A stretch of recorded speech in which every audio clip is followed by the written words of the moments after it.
بہترین صبر کیا کہ اس کی مثال اللہ نے قرآن میں دی ہے۔ اگر آپ کو پروفٹ سیریز میں انٹرسٹ ہے تو پلیز میرے چینل کو سبسکرائب کر لیجئے۔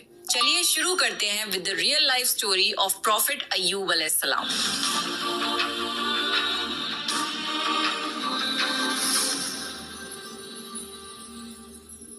اللہ نے ایوب علیہ السلام کو سیریا میں قوم سوران کی طرف بھیجا۔ ایوب علیہ السلام بہت زیادہ مالدار تھے۔ اللہ تعالیٰ نے انہیں بہت زیادہ نعمتوں سے نوازا تھا۔ ان کے پاس لا تعداد نوکر چاکر تھے اور بے شمار بھیڑ بکریاں تھیں۔ اللہ نے ایوب علیہ السلام کو بہت ساری زمین اور جائیداد بھی عطا کی تھی۔ ایوب علیہ السلام کاروبار کرتے تھے۔ ان کا بزنس دور دور تک پھیلا ہوا تھا۔ اللہ نے ایوب علیہ السلام کو بہت ساری اولاد بھی عطا فرمائی تھی۔ ان کے 7 بیٹے اور 7 بیٹیاں تھیں۔ ایوب علیہ السلام خود بھی صحت مند اور بے حد طاقتور تھے۔ ظاہر ہے اتنے امیر اور جمیل انسان کے دوست بھی بہت ہوتے ہیں۔ ہر کوئی ایوب علیہ السلام سے دوستی رکھنا چاہتا تھا۔ اللہ نے ایوب علیہ السلام کو بے شمار نعمتوں سے نوازا تھا اور روئے زمین پر ایوب علیہ السلام نعمتوں سے مالا مال شخص تھے۔ پھر اللہ نے ایوب علیہ السلام کو آزمانا چاہا تاکہ بعد میں آنے والے لوگوں کے لیے ایوب علیہ السلام صبر کی مثال بن جائیں۔ پھر ایوب علیہ السلام پر آزمائش کا وقت شروع ہو گیا۔ ان کا سارا کاروبار بند ہو گیا اور سب مال ختم ہو گیا، یہاں تک کہ ایوب علیہ السلام فقیر ہو گئے۔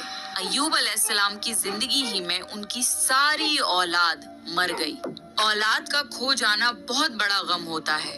ایوب علیہ السلام کے 7 بیٹے اور 7 بیٹیاں ان کے سامنے فوت ہو گئے۔ یہی نہیں، ان کے سارے جانور اور مویشی بھی ہلاک ہو گئے۔ اس کے ساتھ ساتھ ایوب علیہ السلام سے ان کی صحت بھی چھین لی گئی اور وہ شدید مرض میں بیمار رہنے لگے۔ بیماری اس قدر شدید تھی کہ ایوب علیہ السلام چلنے پھرنے سے بھی معذور ہو گئے، یعنی پیرالائز ہو گئے۔ ان میں اٹھنے تک کی صلاحیت نہیں بچی، یہاں تک کہ ان کی باڈی کے مسلز کھلنے لگے۔ ایوب علیہ السلام کی آزمائش انتہا کو پہنچ گئی۔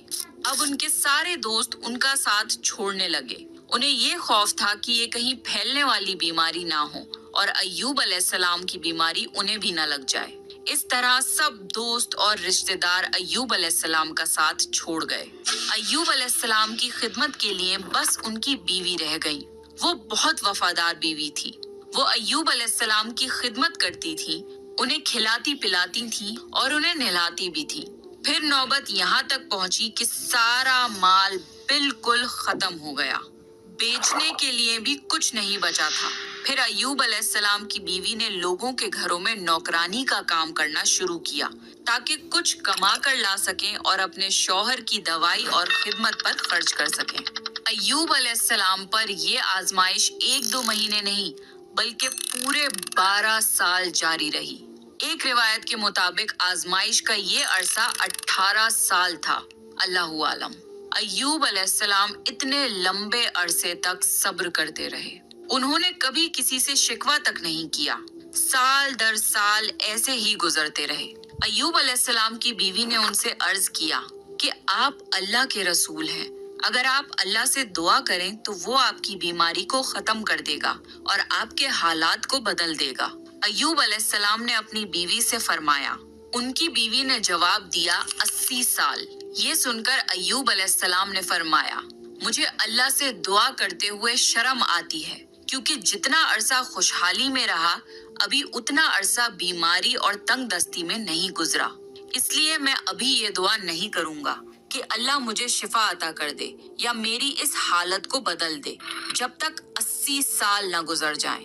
جس طرح میں نے ناز و نعمت میں 80 سال گزارے ہیں، اسی طرح میں 80 سال اس بیماری اور تنگ دستی پر صبر کرتا رہوں گا۔ یہ سن کر ایوب علیہ السلام کی بیوی مایوس ہو گئی، کیونکہ انہیں یقین تھا کہ اگر ایوب علیہ السلام اللہ سے دعا کر لیں تو یہ آزمائش فوراً ختم ہو جائے گی۔ اب نوبت یہاں تک آ گئی تھی کہ لوگوں نے ایوب علیہ السلام کی بیوی کو کام دینے سے انکار کرنا شروع کر دیا تھا، اس ڈر سے کہ کہیں ایوب علیہ السلام کی بیماری ان کی بیوی کے ذریعے ان لوگوں کو بھی نہ لگ جائے۔ حالات اتنے خراب تھے کہ ایک دن ایوب علیہ السلام کی بیوی کو اپنے بال کاٹ کر بیچنے پڑے